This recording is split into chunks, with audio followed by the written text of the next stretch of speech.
나일론이라는 소재는 매우 매력적입니다. 무게가 가볍고 질감이 독특하며 시간이 지나며 예쁘게 낡아가는 맛이 있죠. 그래서 소지품을 담는 가방의 재료로 많이 사용됩니다. 여러 나일론 가방 중에서도 일본 출신의 가방 브랜드 포터의 제품은 알아주는 내구성과 디자인으로 사람들에게 사랑받고 있는데요. 국내에서도 이미 많은 팬층을 확보하고 있는 포터는 일본의 국민 가방으로 많은 인기를 끌어왔습니다. 과연 포터의 숨은 역사와 재미있는 사실들은 무엇이 있을까요? 국내와 일본뿐만 아니라 서구권에서도 나름의 인기를 끌고 있는 포터의 첫 시작은 1935년으로 거슬러 올라가야 합니다. 키치조 요시다에 의해 요시다 카반이라는 회사가 1935년 탄생한 것이 포터의 시작점이죠. 물론 포터라는 브랜드는 한참 뒤인 1960년대에 탄생하지만 어쨌거나 뿌리는 그렇습니다. 12살 때부터 가방을 만들던 키치조는 말 그대로 가방 장인이었습니다. 어린 시절부터 계속 가방을 만들며 경험을 쌓은 그는 독립해 회사를 차리게 되었죠. 하마터면 포터라는 브랜드는 자연재해와 전쟁 때문에 탄생하지 못할 뻔했습니다. 이게 무슨 소리냐고요? 바로 일본을 뒤흔든 1935년의 관동 대지진과 2차 대전 때문이었죠. 땅이 뒤흔들리고 일본 본토에 폭격을 맞았으며 전쟁에 참전해 목숨이 오락가락하는 상황에서도 키치조 요시다는 살아남았고 결국 1962년 포터라는 브랜드가 탄생할 수 있게 되었습니다. 브랜드의 이름인 포터는 어디서 온 걸까요? 미리 말씀드리지만 포터르기니와는 아무 상관이 없습니다. 포터라는 단어는 원래 호텔에서 가방을 나르는 짐꾼을 일컫는 단어인데 여러 가방을 접하는 직업이다 보니 좋은 가방을 보는 안목이 있을 것이라는 점에서 착안해 이런 이름을 지었지요. 포터를 지금의 자리에 있게 해준 것은 바로 탱커 제품군입니다. 두툼한 나일론으로 만들어져 내구성과 디자인 둘 다 완벽하다고밖에 할 수 없는 제품이죠. 재미있는 것은 이 탱커 시리즈가 영감을 받은 것이 흔히 마원으로 불리는 미국 공군의 항공 재킷 MA1이라는 점인데요. 주소재가 나일론으로 내구성이 뛰어나고 가볍다는 점 때문에 요시다 가문의 선택을 받았습니다. 미국과의 전쟁 때문에 브랜드 자체가 존재하지 못할 뻔했지만 그들로부터 영감을 받았다는 것은 아이러니라고 할 수 있겠네요. 1983년 등장한 이 시리즈는 겉면은 어두운 나일론, 안쪽은 오렌지색의 나일론으로 되어 있습니다. 항공 재킷으로부터 아이디어를 따와 가방과 파우치 등에 적용시켰죠. 어쨌거나 이 제품군은 포터를 대표하는 하나의 상징으로 여전히 큰 사랑을 받고 있습니다. 포터에는 여러 브랜드가 존재합니다. 요시다 포터, 헤드 포터, 포터 클래식 등 평범한 소비자가 보면 충분히 헷갈릴 만한 라인업이죠.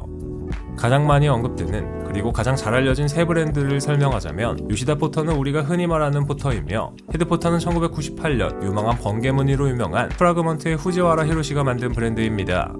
그리고 포터 클래식은 키치조의 막내 아들인 카츠유키가 만든 브랜드로 우리가 아는 포터와는 조금 다른 제품들을 생산합니다. 나일론 제품이 대표 상품이지만 포터에서는 러기지 라인이라는 가죽으로 된 가방도 있습니다. 디자인은 개인적으로 나일론 가방이 훨씬 더 좋아 보이네요. 많은 패션 브랜드들이 원가 절감을 위해 생산 기지를 중국이나 베트남에 둡니다. 인건비가 생산비에서 큰 비중을 차지하는 패션 산업의 특성 때문이지요. 하지만 포터는 여전히 고집스럽게 메이드 인 재팬으로만 제품을 내놓고 있습니다. 일본 제품들은 어딘지 모르게 꼼꼼하게 만들어져 소비자들의 사랑을 받습니다. 일본에서는 이걸 모노즈쿠리라고 표현하는데 물건을 뜻하는 모노와 만들기를 뜻하는 츠쿠리가 합쳐진 말로 혼신의 힘을 쏟아 최고의 제품을 만든다는 뜻을 갖고 있죠. 덕분에 포터를 포함한 여러 일본 브랜드들은 품질이 다른 나라에 비해 월등히 높은 제품을 만듭니다. 다른 일본 회사들은 한계에 부딪히긴 했지만 포터는 여전히 일침이폰, 즉 한 땀 한 땀에 영혼을 넣는다는 캐치프레이즈를 되새기며 좋은 제품들을 만들고 있죠. 이런 질 좋은 제품을 꼼꼼하게 만든다는 브랜드 이미지 덕분에 일본에서 국민 가방으로 등극했고 한국을 포함한 해외에서 호평을 받고 있습니다. 이제 포터는 꼼데 가르송, 마르니, 스톤 아일랜드, 도라에몽, 피카츄, 무라카미 다카시 등 다양한 존재들과 경계를 허물며 협업하는 브랜드의 수준으로 올라섰습니다. 물론 나일론을 사용해 제품을 만드는 브랜드는 여럿이지만 포터만큼 확고한 이미지를 가진 브랜드는 찾기 쉽지 않죠. 디자인과 내구성 둘 다 잡은 덕택에 포터는 앞으로도 계속 사랑을 받게 될 것 같습니다. 그들이 미래에 만들어낼 제품에 더 큰 관심을 가지게 될 수밖에 없는 이유죠.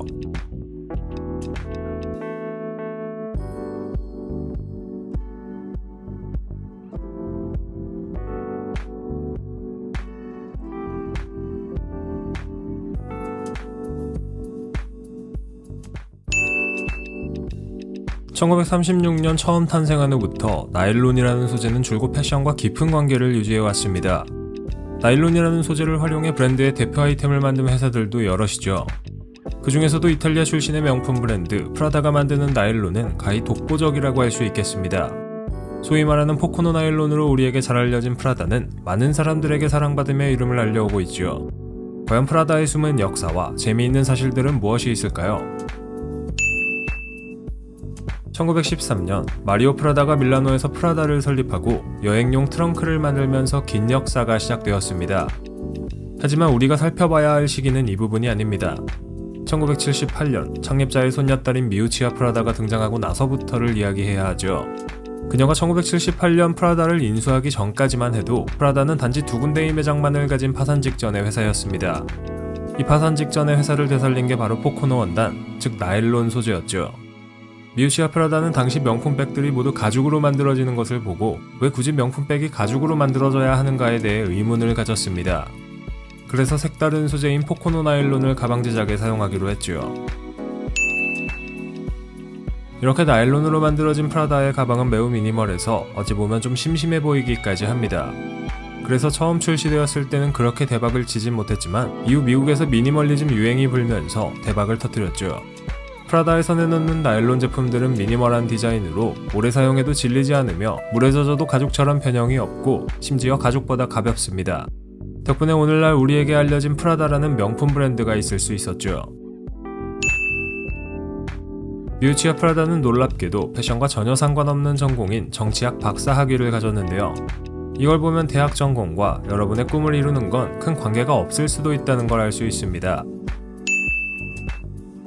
그렇다고 해서 창립자인 마리오 프라다가 아예 한 일이 없는 건 아닙니다. 프라다 하면 빼놓을 수 없는 게 이렇게 생긴 사피아노 가죽인데 이 가죽은 바로 마리오 프라다가 개발했습니다. 사피아노 가죽은 단단하고 가벼우며 스크래치나 오염에 강해서 제품을 편하게 쓸 수 있죠. 최근에는 프라다 이외에도 많은 패션 브랜드들이 사용하는 가죽이지만 프라다가 처음 발명했다는 걸 알아두면 쓸 때가 있겠죠. 프라다 하면 아마 많은 분들이 악마는 프라다를 입는다를 떠올리실 것 같은데요. 프라다는 의외로 이런 협업에 굉장히 적극적입니다. 영화나 드라마에서 프라다가 직접적으로 언급되기도 하고요. 영화 위대한 개츠비의 의상처럼 직접 담당하는 경우도 있습니다. 그리고 유명 감독들과 협업해 광고를 단편 영화 형태로 만들기도 하죠. 물론 이 모든 활동의 이유는 마케팅입니다. 프라다는 현재 프라다 그룹에 소속되어 있습니다. 프라다 그룹에는 프라다, 미우미우, 영국의 구두 메이커 처치스가 있죠. 다른 명품 그룹에 비하면 약소한 편이지만 나름 알찬 브랜드만 있다고 할 수 있습니다. 프라다의 선글라스는 본인들이 직접 만드는 게 아닙니다. 레이벤의 제조사로 유명한 룩소티카 그룹에서 생산하고 있죠. 많은 명품 브랜드들의 선글라스와 안경이 룩소티카 그룹에서 생산되고 있는데요. 버버리와 불가리, 샤넬, 코치, 올리버 피플스, 홀로와 베르사체 등 다 합치면 30개가 넘는 브랜드 제품을 생산하고 있습니다. 미국 텍사스, 사람들이 잘 다니지 않는 사막에 프라다 매장이 있다면 믿으시겠습니까? 매장처럼 보이는 이 박물관의 이름은 프라다 마파, 독일 출신 아티스트인 마이클 앨름 그린과 잉거 드래그셋의 작품입니다.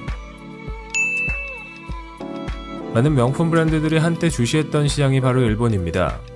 1980년대 일본의 버블과 맞물려 일본의 명품 소비는 한때 급성장했고 프라다도 이런 이유 때문에 한동안 일본 시장을 가장 중시했습니다. 한때 프라다의 홈페이지는 영어와 일본어로만 서비스되었으며 현재에도 프라다는 일본에 가장 먼저 신상품을 출시하고 있죠. 물론 최근에는 가장 큰 시장인 중국을 타겟으로 해 돈을 벌어들이고 있습니다. 다른 화려한 명품 브랜드와는 달리 미니멀한 디자인으로 사랑받는 프라다, 여전히 사람들에게 사랑받으며 성공해오고 있습니다. 창립자 마리오 프라다가 자신의 브랜드를 금녀의 구역으로 설정했음에도 아이러니하게 여자에 의해 성공하게 된 프라다는 꿋꿋이 자신들이 걸어오던 길을 계속 걷고 있죠. 제네시스부터 아디다스까지 다양한 콜라보와 친환경 제품까지 내놓으며 소비자들의 관심을 끌고 있는 프라다가 앞으로 어떤 길을 걷게 될지 궁금하지 않으신가요? 그들이 내놓을 제품들에 많은 기대가 되는 순간입니다.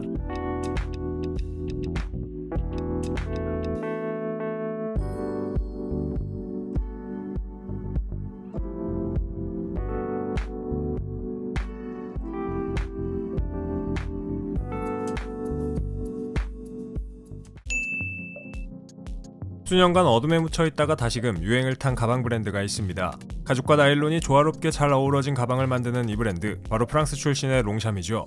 르플리아주라는 가방 모델로 큰 인기를 얻으며 클래식 패션에서 없어서는 안 될 아이템을 만드는 브랜드로 자리 잡은 게 바로 롱샴인데요. 하지만 우리가 모르고 있던 롱샴에 대한 재미있는 사실들은 많습니다. 과연 어떤 역사와 사실들이 숨어있는 걸까요? 1948년에 설립된 롱샴은 카세그레인 가문에 의해 3대째 가족 사업으로 이어져 오고 있는 브랜드입니다. 과연 롱샴이라는 이름은 어떻게 탄생했을까요? 놀랍게도 이 이름은 경마장으로부터 왔습니다. 롱샴의 창립자 장 카세그레인이 출퇴근하던 길에는 롱샴 경마장이라는 곳이 있었는데 이곳에서 이름을 따와 롱샴이라는 브랜드 네임을 붙여주었죠. 가방으로 인기를 끄는 것 치고는 전혀 상관없는 이름이네요. 롱샴 경마장은 여전히 파리에 존재하고 있으니 궁금하다면 여행해서 한 번쯤 방문해봐도 되지 않을까요? 장 카세그레인은 원래 브랜드의 이름을 카세그레인으로 하려 했지만 누군가 이 이름을 이미 상표로 등록했기 때문에 롱샴이라는 이름을 골라야 했습니다. 더 재밌는 건 롱샴이 가방을 만들면서 회사를 시작한 것이 아니라는 사실입니다. 창립자 장 카세그레인이 처음 롱샴을 창립했을 때 주로 만들었던 제품도 가죽으로 된 담배 파이프였죠. 애초에 장 카세그레인이 사업을 위해 부모님께 물려받았던 가게도 오술탄이라는 담배 가게였는데요. 1940년대 후반까지만 하더라도 흡연은 미덕으로 간주되었고 덕분에 롱샴의 파이프도 많은 인기를 얻었습니다.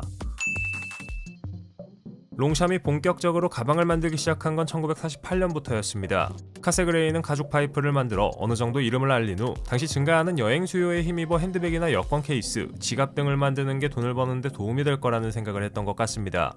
악어 가죽과 뱀피 가죽으로 만들어진 고급스러운 가방은 사람들을 매료시키기에 충분했고 덕분에 롱샴은 이름을 알려가며 성장하게 됩니다. 롱샴에서 가장 잘 팔리는 모델을 하나만 꼽으라고 하면 단연코 르플리아주 가방이죠. 롱샴 하면 떠오르는 이 가방을 모르는 사람은 없으리라고 생각됩니다. 길 가다 한 번쯤은 꼭 보게 되는 가방인데요. 재밌게도 브랜드의 오래된 역사에 비해 르플리아주 가방은 그렇게 오래되지 않았습니다. 아들 필립 카세그레인이 1993년 처음 탄생시켰으니 이제 고작 20년에서 30년 남짓한 시간밖에 되지 않았죠. 프랑스로 접는 가방이라는 의미를 가진 이 가방은 일본의 오리가미에서 영감을 받아 만들어졌습니다. 출시 이후 지금까지 3천만 개 이상의 르플리아주 백이 판매되었습니다. 하나의 모델로 이 정도 팔아치웠으면 대성공이라고 봐도 무방할 정도인데요. 이 가방은 디자인 단계에서 가방을 완성하는 데에만 3년이 걸렸고 처음에 12가지 색상으로 출시되었습니다. 초창기에는 사람들이 별 관심을 갖지 않았지만 출시된 지 3년이 지난 후부터 큰 인기를 얻기 시작해 현재에도 다양한 색상과 소재로 출시되며 사랑받고 있습니다. 르플리아주 가방은 지금까지 정말 다양한 색상과 소재로 출시되어 왔습니다. 롱샴이 아티스트들과 자주 협업을 하기도 하고 다양한 색상을 내놓는 걸 즐기고 있기 때문이죠.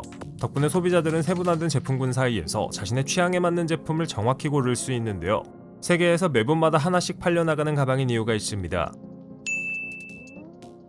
르플리아주 가방은 보통 여성들이 많이 사용하지만 롱샴에서는 남성들도 이 가방을 들 수 있다고 주장하고 있습니다. 그렇다고 해서 진짜로 들고 다니면 성적 정체성과 관련해 오해를 살 수 있으니 안 드는 게 낫겠네요. 프랑스 브랜드지만 롱샴은 미국과 매우 오랜 인연을 갖고 있습니다. 이게 무슨 소리냐고요? 담배 파이프를 만들던 시기에는 미국 군인들에게 사랑받았고 여행 가방을 만들었을 때는 뉴욕 출신의 여행자들에게 사랑받았으며 핸드백을 만들었을 땐 미국 여성들에게 사랑받았습니다. 이 정도면 명예 미국인 시켜줘야 할 것 같네요. 롱샴의 전체 매출에서 본국인 프랑스의 매출 규모는 고작 30%밖에 되지 않습니다. 물론 프랑스에서도 인기가 많지만 나머지 70%의 매출은 해외에서 올리고 있죠. 유럽과 중동, 아프리카에서 30%의 매출을, 아시아에서 25%를, 미국에서 15%를 올리고 있습니다. 여전히 롱샴은 튼튼한 내구성과 유행을 타지 않는 스타일로 큰 인기를 끌고 있습니다. 오랜 기간 동안 사용할 수 있기 때문에 많은 사람들이 롱샴의 가방을 구매하고 있죠. 추가로 합리적인 가격과 기능성 덕분에 다시 대세템으로 돌아온 것이 아닌가라는 생각이 드는데요. 앞으로도 롱샴은 계속 인기를 유지하며 성장해 나갈 수 있을까요? 그 미래가 기대되는 순간입니다.